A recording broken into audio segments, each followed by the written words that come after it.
Capsule AutoCAD, je me présente Stéphanie Racine, experte en bon départ. Commencez ou peaufinez votre utilisation sur le logiciel AutoCAD. C'est un peu le but recherché au travers de mes capsules. Donc, tout d'abord, je vous invite à aller visiter ma page web au www.stephanie-cadessin.com. Vous y trouverez des témoignages sur les services que j'ai rendus à certains clients. Vous y trouverez aussi également certains projets que j'ai réalisés, aussi mon parcours entrepreneurial et mon parcours salarié dans les divers domaines que j'ai touchés. Si vous avez, excusez-moi, j'ai eu comme un petit moment de pause, si vous avez aussi des suggestions, des questionnements sur l'utilisation du logiciel ou même des commentaires à mes capsules ou à mes travaux, vous pouvez aussi m'écrire au stéphanieracine.cadessin@gmail.com. Vous avez toute l'information ici derrière moi. Donc, aujourd'hui, de quoi je vais vous parler? Du hatch. Tout d'abord, la commande hatch et ses nouveautés que j'utilise moi-même. Donc, entre autres, le add vertex, excusez-moi mon anglais. Donc, c'est vraiment comment ajouter des points. Je vais pouvoir vous montrer ça à l'instant. Et aussi le super hatch. Le super hatch, c'est comment créer un pattern à l'aide d'images ou de blocs que nous avons créés ou aller chercher sur le web. Donc, sans plus tarder, je vais vous partager mon écran. Voilà. Donc, je vais commencer tout d'abord par vous parler un peu du hash lui-même. Donc, le hash lui-même, c'est vraiment simple. Moi, je fais le hash au clavier, donc automatiquement, le dynamisme embarque. Vous pouvez faire Enter et vous rentrez automatiquement dans la commande. Le ruban, c'est à juste. Vous avez par insertion, donc c'est pour délimiter les limites, en fait, de votre hatch. Vous avez soit par pick-point, par sélection ou tout ça. Vous avez plusieurs patterns qui sont déjà délimités. Nous, pour les biens de la chose, on va prendre un pattern de briques. Ici, vous avez aussi les propriétés que vous voulez associer à votre hatch, donc le scale, la rotation, etc. Donc, moi, dans mon cas, je vais y aller par sélection. Voilà, donc vous avez votre pattern de briques. Si je veux qu'elle soit un peu plus grosse, je n'ai qu'à changer le scale. Donc, je veux qu'elle soit un petit peu plus grasse. Donc, il y a aussi le set origine qui est vraiment très intéressant. Ça va délimiter le départ de votre hatch. Donc, dans ce cas-ci, moi, j'aimerais que ça parte d'en bas et centré. Vous pouvez aussi le faire partir dans le coin inférieur gauche. Donc, comme vous pouvez voir, le hatch s'ajuste selon l'origine que vous lui avez donnée. Ceci me convient. Ce qui est très intéressant avec le hatch maintenant, c'est que dès que vous allez sur un de ces points, il y a une commande qui s'ajuste. Vous n'avez pas de clic à faire, seulement aller sur la section que vous voulez. Donc, vous pouvez y aller avec le stretch typique que l'on utilisait dans le passé, que ça, vous pouvez simplement étirer. Ou la chose qui est vraiment sympathique, c'est vraiment le Add Vertex. Ceci va vous ajouter un coin automatique. Donc, c'est un point supplémentaire pour délimiter, entre autres, un contour. Mettons, je vous donne comme exemple, peut-être pas dans ce cas-ci, mais vous faites la céramique à votre mur, puis vous voulez contourner, mettons, je sais pas, moi, l'évier, puis c'était pas prévu, l'évier s'est rajouté par la suite, mais il vous manque des points de contour. Bien, c'est avec cette commande-là, en fait, que ça sera plus facile. Donc, à chaque vertex que vous voulez ajouter, vous le faites. Tout est possible. Bon, là, je me suis mal enlignée, mais vous comprenez un peu le principe. Tout est possible, puis ça, bien, ça vous ajoute des points, puis c'est plus facile à gérer que de toujours recommencer le hash. Donc, ça fait un peu le tour pour la commande hash. Je pense que la plupart des gens le connaissent, mais ce petit côté-là m'a vraiment fait plaisir quand je l'ai découvert, d'ailleurs, avec une architecte que je salue, Sabia. Ensuite, vous pouvez, avec le Super Hatch, faire des résultats comme celui-ci.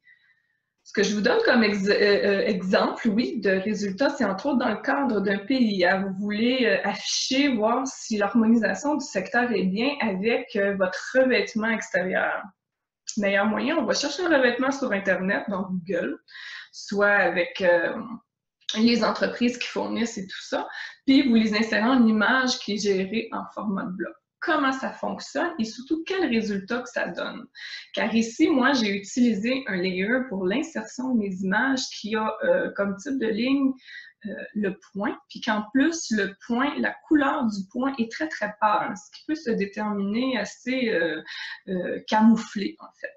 On pourrait y aller avec quelque chose de plus foncé selon l'image que vous voulez rechercher. Puis, vous changez simplement le scale du type de ligne pour qu'il soit le plus gros possible, donc que les points se retrouvent seulement aux extrémités de l'image. Ça donne ça comme résultat qui, je crois, se rapproche quand même assez à la réalité puis que la ville accepte quand même bien. Donc, comment le faire? Je vais créer un polyligne d'une forme qui n'a aucun rapport, juste pour vous montrer que c'est possible de le faire dans n'importe quelle forme, puis que le hatch va s'ajuster à la limite que vous lui offrez. Donc, vous faites super hatch au clavier et automatiquement, comme toujours, vous avez le dynamisme qui embarque. Vous avez l'image et le bloc. Dans notre cas ici, ce qui nous intéresse, c'est l'image. Je suis déjà préalablement allée chercher une image du fameux revêtement dont je vous parlais. Je fais simplement un open. On peut spécifier à l'écran tout ce qu'on veut. C'est le même principe que l'insertion d'un bloc ou d'une image dans notre espace AutoCAD. Donc, vous faites OK. Vous allez scaler la grandeur que vous voulez. Moi, dans mon cas, là, je veux que ça soit assez grand. Là, ce qu'il me demande, c'est est-ce que l'image est acceptable? Bien sûr. Tu peux dire non, puis finalement la remettre un peu plus petite, c'est toi qui choisis. Moi, j'aime ça. Ensuite, il vous demande simplement de piquer dans la zone que vous voulez désirer appliquer le hatch. Je le fais et je fais Enter là-dessus et voilà. Mon hatch est déjà déterminé. Le bonheur dans tout ça, c'est que c'est regroupé, oui, mais vous pouvez changer toutes les fonctions. Donc ça, vous voyez, c'est le raster image. C'est le groupe qui a été géré avec le super hatch. Mais je peux changer toutes ses propriétés. Donc, autant le layer, le type de ligne que le line type scale. Dans mon cas, moi, je vais mettre 1000 pour faire disparaître les lignes et que mon hatch soit le plus représentatif possible. Donc, voilà pour ce qui est de ma fameuse commande super hatch avec image. Ensuite, on peut le faire aussi avec bloc. Donc, vous avez un bloc ici. J'en ai fait deux. J'ai fait un simple pattern et un bloc de briques. Je risque d'utiliser quand même fréquemment dans mes trucs.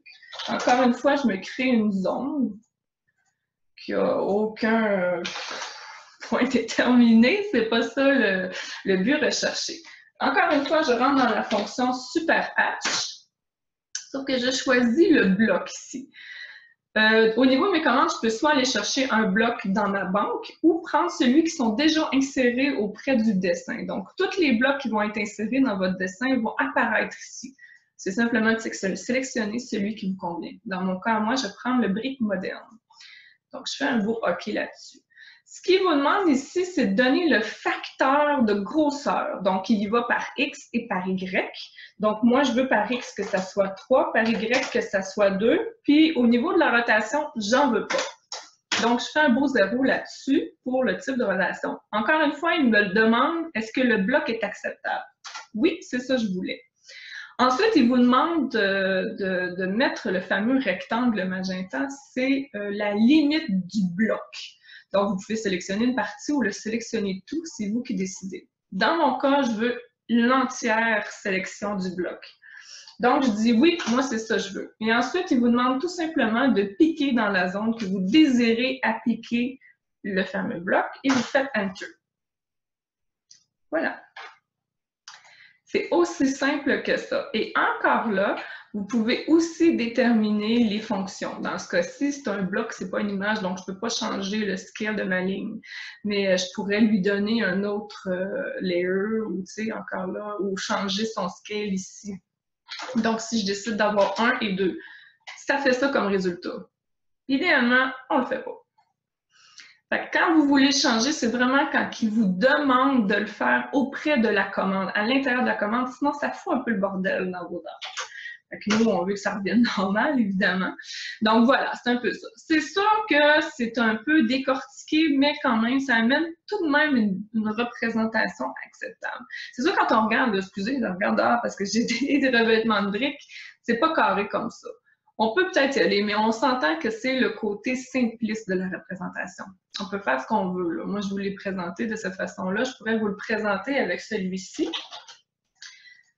Mettons, je vais de même. Close.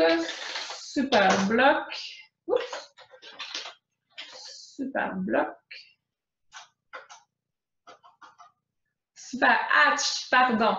Donc, bloc. Ici, je vais choisir Pattern Test. Là, moi, je le veux, tiens, comme ça. 0.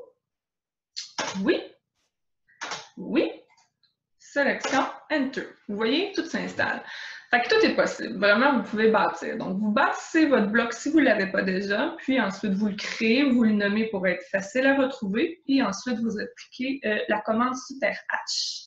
Donc voilà, j'espère que ça vous a aidé. Puis si vous avez encore une fois des commentaires, n'hésitez pas, vous pouvez les écrire en dessous. Vous pouvez m'envoyer un courriel comme je l'ai mentionné au début. Puis j'espère que ça vous a aidé à mieux manipuler la commande Hatch et à apprendre à mieux naviguer avec Super Hatch. Donc sur ça, je vous souhaite une excellente journée. Au revoir et à la prochaine capsule.